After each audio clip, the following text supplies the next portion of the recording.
world's most successful businessmen. Let me start by asking you about a fund that you're now raising, the Vision Fund. It's supposed to be a fund of $100 billion. Yes. Now, that would be the biggest fund ever raised. So when you told people you were going to raise a $100 billion fund, did they tell you you were a little crazy? Well, some people said. You had a meeting with a man who was the Deputy Crown Prince of Saudi Arabia, who's now the Crown Prince of Saudi Arabia. And as I understand the story, you went in and in 1 hour you convinced him to invest $45 billion. No, it's not true. Okay? 45 minutes, $45 billion. Okay, sorry. Okay, I apologize. In other words, So, if you had $1 billion per minute. What could you have said that was that persuasive to get $45 billion in one meeting? Well, actually, I said, you came to Tokyo as the first time. I wanna give you a gift. I wanna give you a Masa gift, the Tokyo gift, $1 trillion gift. And he opened up his eyes and said, okay, now it's interesting. All right. So I woke up him and said, here is how I can give you $1 trillion gift. You invest $100 billion to my fund. I give you $1 trillion. But what is it that you told people? What was the vision that you actually gave them? So, one vision, which is singularity.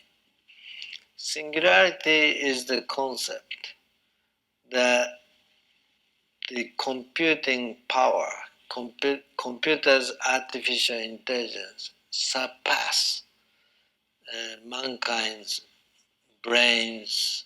The singularity is the concept. The word means that is the point at which a computer becomes smarter than a human brain. Yes. Today already computer is smarter than mankind for chess or Go or weather forecast. To some expert systems, computer is already smarter. But in 30 years, most of the subject that we are thinking, they will be smarter than us. That's my belief. Let's go back and talk about your upbringing a bit. So you are of Korean descent. Your grandfather came from Korea and moved to Japan many years ago, and your parents were born in Japan. Did you suffer discrimination growing up in Japan? Yes, I had some experience, but I feel now it was good. That made me, stronger to work harder. So I had to prove that I am not different from any other guys, not inferior, it's the same. So I had to work harder to prove the value. Your family adopted a Japanese name at one point. Well, actually in Japan, there was some period Japanese government forced every Korean to change to Japanese name. So it was not their intention that we had to. You had to change. Okay. Had to change. That made me even more harder because I was feeling that I was hiding something. I was even tougher. Now, you did not grow up in Tokyo. You grew up in a relatively small town. Is that right? Yes. In Japan. Yeah, in the southern part of Japan. So at one point it is said that you were very interested in meeting the head of McDonald's in McDonald's, Japan. Why were you interested in meeting the head of McDonald's? Did you like McDonald's food, or you just, what was it? No, he wrote a book, and that book became the bestseller. I was so impressed and said, "Oh my God, this is great!" And the guy who wrote about it must be great. So how old were you when you wanted to meet him?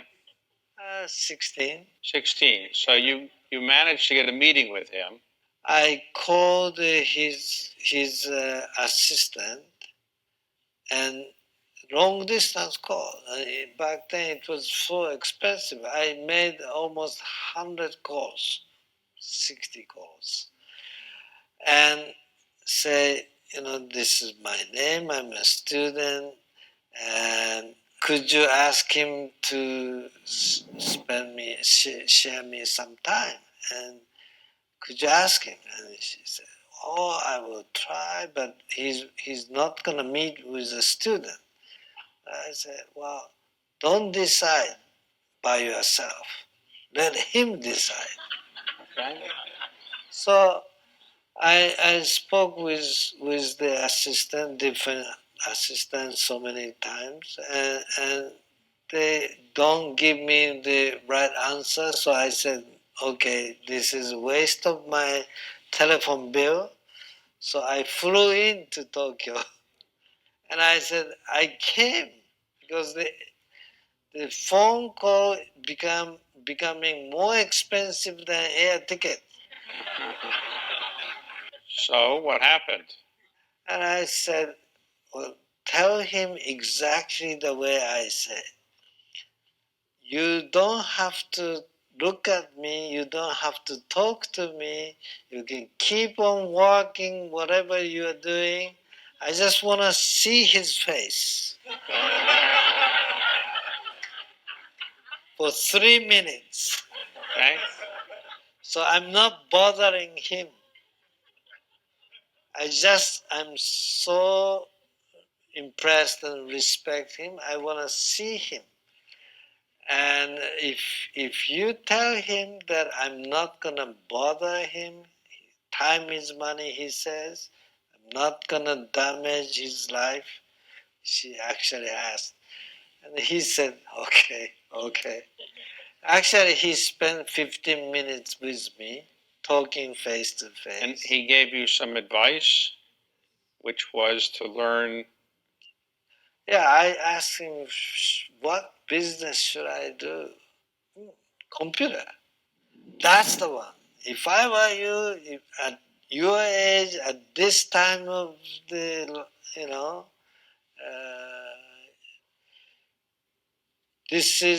don't look at the past industry, look at the future industry. That's the one, computer industry, that's the one you should focus. If I were you, that's the one." So I said, "Wow, great." Okay, so he gave you that advice. You're number one in your class, and then you go to University of California at Berkeley. Yes. But when you were there, I understand you were not being a student so much, you were doing business on the side. Well, I was a good student. But I said, 5 minutes I would allow other than study. I have to make money. I want to earn $10,000 per month, and I will allow myself, 5 minutes a day. So I asked my friends, "Isn't there a good job that I can earn $10,000 in 5 minutes a day?" My friend said, "You're crazy. It's impossible. Nothing like that. Do you want to sell drug?" So I said, no, I don't want to do that.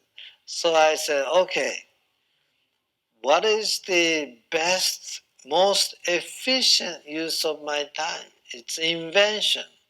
It's invention, and I have to file patent. If I get the patent, 5 minutes, if I focus, I can come some idea. I can make some idea. So I set alarm clock 5 o'clock, 5 minutes. Tick, tick, tick. In 5 minutes, I said, come, invention, come, come, right? So I did that. And it worked. It worked. You invented a machine that helped people translate languages? Yeah, that one was the electronic dictionary. The first electronic dictionary, many students use electronic dictionary. The first one ever made was by myself. First electric dictionary. Yes. And you sold it to Sharp? To Sharp. And you made a lot of money. Yeah, $1.7 million. So what did you do with 1.7 million then? Well, I used to start SoftBank. Okay, so you move back? I did one more project and made another 1.5 million. So I made 3.2 million in 18 months. So that is better than $10,000 per month. Right.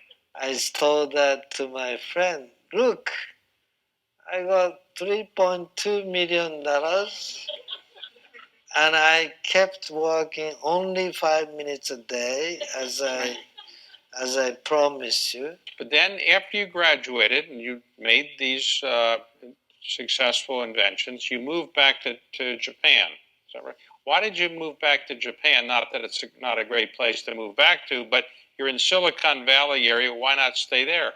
I created a company and my employees asked me to stay, but I said, no, I promised to my mother when I decided to come study in the state. She was crying in the airport, and I said, no, don't cry, Mom. After I graduate from the school, I come back. I promise. She said, no, you don't come back. This is the forever, farewell. No, I promise you, don't worry, I promise you. So I kept my word. Recently, you did the biggest investment you've ever made in a company called ARM.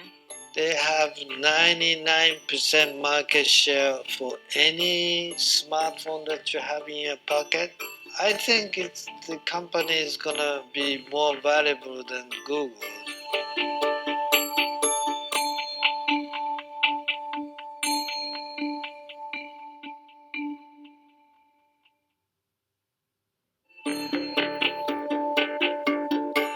All right, so you moved back to Japan, and then you started a company called SoftBank. What was SoftBank's purpose? What kind of business were you in? So that was the beginning of the time of the personal computer got started. So, but there's hardware, not enough software. So I aggregate all kinds of software from the small software houses, and I wholesale to the PC stores. So it's like a bank, the software's bank. It's not the money bank. The software wholesaling, storing in my warehouse. So it's like a concept. So it was very successful. SoftBank stock is going up. And then you decide at some point to start investing. One of the investments you made is considered by many people to be the most successful investment in the history of mankind. You invested roughly $20 million in Alibaba. And at the time it went public, it was worth roughly $90 billion. So 20 million to 90 billion is a return of about 4,500%. Now, Jack Ma is a very distinguished individual now one of the most successful entrepreneurs in the world. What is it that made you feel this was worth putting in $20 million? Well, he had no business plan and zero revenue. Employees, maybe 35, 40 employees. But his eyes was very strong eyes, strong, shining eyes. I could tell from the way he talked, the way he looked at, he has a charisma, he has a leadership. So his business model was wrong. It's the way he talked, the way he can bring young Chinese people following him. Before Yahoo was so famous, you made an early investment in it, which was spectacularly successful. How did you hear of Yahoo? Yeah, Yahoo US was still private, 15 employees, and I convinced Jerian to take $100 million of our investment.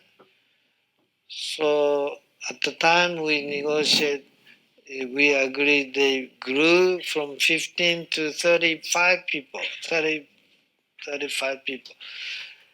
And we invest $100 million to own 35%. And actually went IPO and made a great return. And at the same time, I convinced him to start joint venture, board of Yahoo Japan, where we put $1.2 million, they put $0.8 million, $2 million startup capital. We own 60%. Now, let's talk about one big mistake you made overall. Obviously, you're very successful in almost everything you've touched, but you were making a lot of internet investments around the turn of the century, around year 2000, 1999, 2001. The market went down in the tech crash, and it is said that you personally lost $70 billion of net worth, the greatest loss that any human being has ever suffered financially. So how did you feel losing $70 billion of net worth? 1 year before that, actually, my net worth, personal net worth, was increasing $10 billion per week. For 3 days, I became richer than Bill Gates. Wow. Did that upset him, or?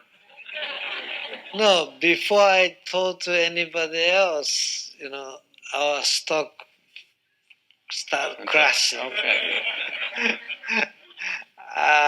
So in 6 months after that, our share price went down 99%.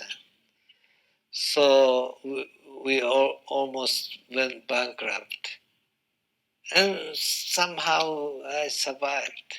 You rebuilt your business. And among the things you did was you bought some very well-known companies. So you bought Vodafone's mobile telephone business in Japan. At that time, I said, now is the time to go next stage, which is the internet will become mobile internet. So I had to either get the license from the government for the spectrum or acquire Vodafone Japan.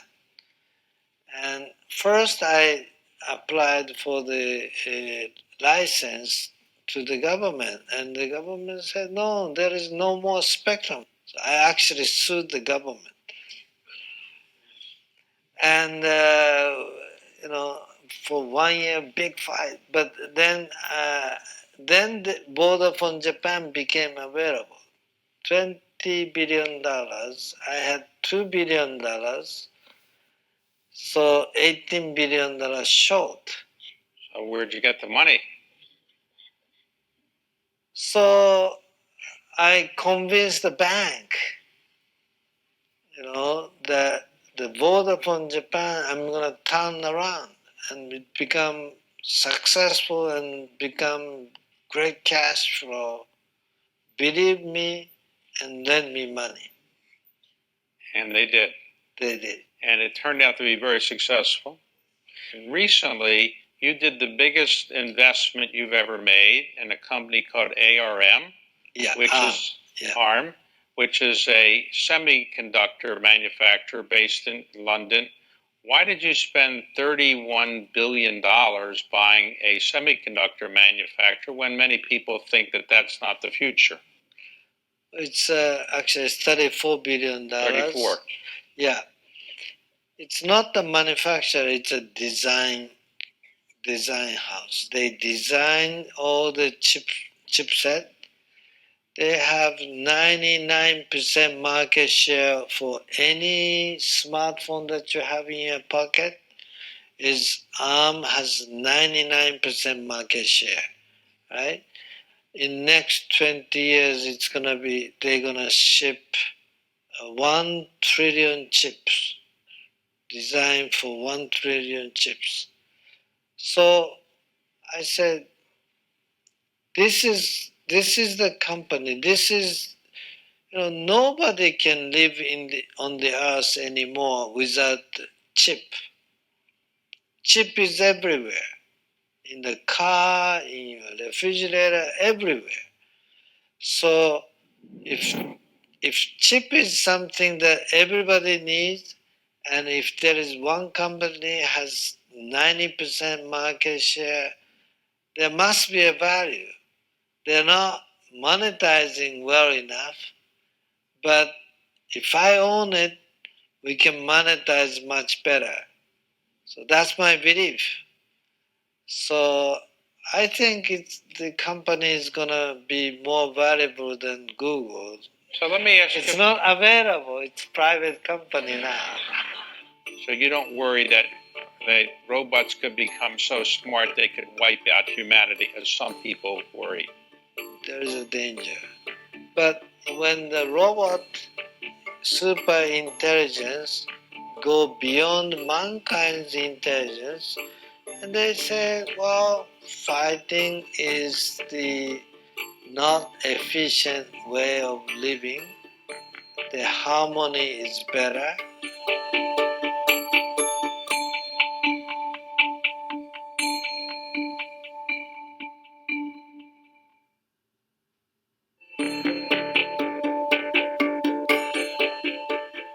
Now, in the future, you are a big believer in robots. It is your view, I guess, that artificial intelligence is a good thing and ultimately will not hurt humanity. Is that correct? Right. So you don't worry that robots could become so smart they could wipe out humanity, as some people worry. Yeah, there is a danger of that. There is a danger. But if you look at the mankind history, people were killing each other with many battles among different tribes and race and so on. But today's world, we don't have that kind of things everyday life. We are more civilized. So when the robot super intelligence go beyond mankind's intelligence, and they say, well, fighting is the not efficient way of living. The harmony is better. It's more social. So we're going to live in harmony, and they think about us, they help us, and they try to amuse us and have a good love each other. What gives you the greatest pleasure in the world? Well, the thing is, I have a vision. I have a vision of singularity that's really coming. So we created Vision Fund. right? We go and change the world together and create a better world